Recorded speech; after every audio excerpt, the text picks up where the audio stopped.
What do you think porn's done to expectations around sex and power? I think porn is another thing that terrified young women from my generation, because they would have been exposed to it likely before they've had a relationship. And so I had to go on this forum in the book of Gen Z adults talking about when they first were exposed to porn.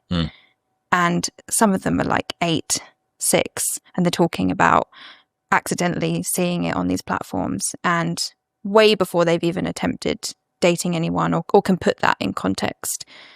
So I think we talk a lot about the impact of porn on young men, but not so much on young women. Even if they're not watching it, I think there's constant sort of exposure to it on social media. So a lot of the statistics in the book were accidental exposure. So it's not young people going onto Pornhub. It's very often on Twitter or Instagram, and it's accidentally come up and it started an addiction.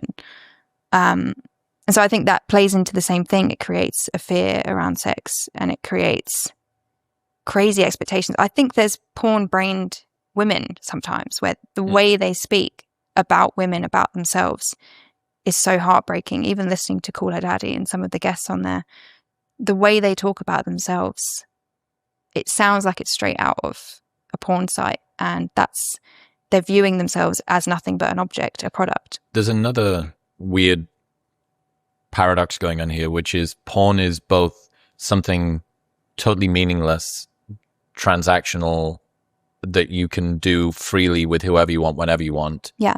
And also the root of potentially the most traumatic thing in your life if it's done incorrectly.